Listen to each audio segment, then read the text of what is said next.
Viral content creator Azmira Bithi নাকি মারা গিয়েছে, যেটা ফেসবুক এবং ইউটিউবে যেটা সবসময় ভেসে বেড়াচ্ছে সেটা হলো আজমিরা বিথি সন্তান জন্মদানের সময় মারা গিয়েছে।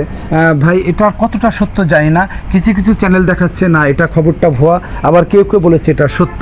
এবং আজমিরা বিথিকে নিয়ে কিন্তু অনেকেই নেগেটিভ মন্তব্য করেছে, বিভিন্ন খারাপ কমেন্টস করেছে, অনেকে ভিউ পাওয়ার জন্য কিন্তু এমন নেগেটিভ নিউজ দিতে পারে। তা আমি বলবো ভাই, একজন মানুষ মারা যেতে পারে, এটা স্বাভাবিক। ফারহানা বিথি ফেসবুকে একজন ভাইরাল পার্সন বা ভাইরাল ব্যক্তি, তাকে নিয়ে আলোচনা সমালোচনা হবে, কিন্তু সে ডেলিভারিতে বা বাচ্চার সন্তান ডেলিভারি করাতে গিয়ে বা বাচ্চার সন্তান জন্ম দিতে গিয়ে সে মারা গিয়েছে, এই কথাটা কিন্তু অনেকেই বলছে ভুয়া, অনেকেই কারেক্ট। আসলে আপনাদের যদি কারো সঠিক নিউজটা জানা থাকে তাহলে অবশ্যই আমার এই কমেন্টস বক্সে সঠিক নিউজটা জানাবেন।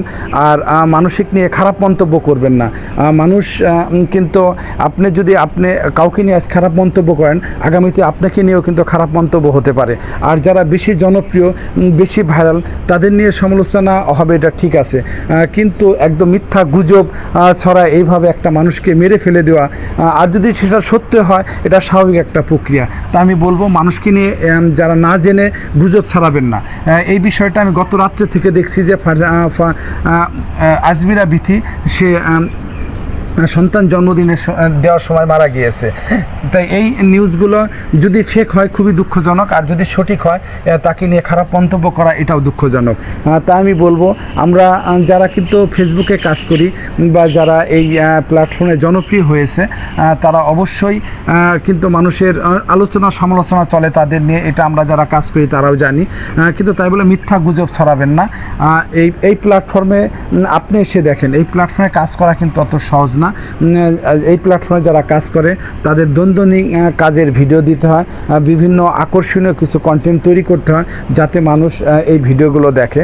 আজমিরা বিথিও সেরকম তার পেটের সন্তান নিয়েও কিন্তু তার কন্টেন্ট তৈরি বন্ধ ছিল না, সে সবসময় নিয়মিতভাবে কন্টেন্ট দিয়ে আসতেছিল। তার পেটের সন্তান থাকা অবস্থায় তার বেশ কয়েকটা ভিডিও কিন্তু ভাইরাল হয়েছে, বেশ কয়েক মিলিয়ন হিট করেছে তার ভিডিওগুলো। এই জন্য অনেকেই হিংসা করে কিন্তু আজমিরা বিথির নামে অনেকেই হয়তো অপপ্রচার চালাতে পারে, হিংসা করতে পারে।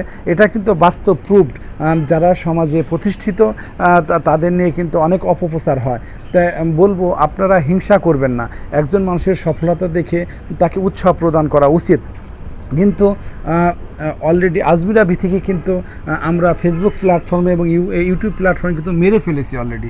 আসলে সে বেঁচে আছে কিনা আমি জানি না, তবে আমি যেটা ভিডিওর মধ্যেই বলেছি, যদি বেঁচে থাকে যে প্রচারটা হচ্ছে এটাও দুঃখজনক, আর যদি মারা যায় সেটা তো স্বাভাবিক প্রক্রিয়া, সেটা মারা যাবে, এটাই স্বাভাবিক।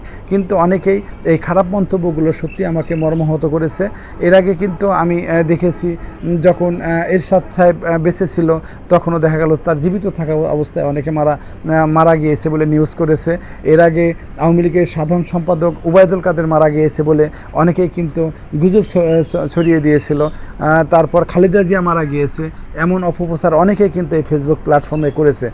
পরবর্তীতে সঠিক নিউজ যেটা দেখা গেল যে তারা দিব্যি সবাই বেঁচে আছে, সেই নিউজটা নাকি ভুয়া ছিল। তাই আসলে এই ফেক নিউজের প্রতি মানুষ কিন্তু আকৃষ্ট বেশি। অনেক ফেসবুক ইউজাররা আছে যারা কন্টেন্ট ক্রিয়েট করে, তারা অনেকেই কিন্তু ভুয়া ভিউ নেওয়ার জন্য তারা কিন্তু এসব থাকে, যাতে মানুষ তাদের নিউজটা মনোযোগ সহকারে দেখে এবং ভিউ বাড়ে। আসলে ভাই যারা ফেসবুকে কাজ করেন, যদি ভিউ বাড়ানোর জন্য মিথ্যা তথ্য দিয়ে মানুষকে বিভ্রান্ত করেন, সেটা কিন্তু অবশ্যই দুঃখজনক।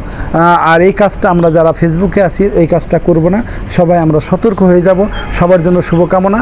আর সঠিক নিউজটি অবশ্যই আমার এই কমেন্টস বক্সে দিয়ে যাবেন, আর সম্ভব হলে আমার এই ভিডিওটি শেয়ার করবেন। সবাইকে অনেক ধন্যবাদ।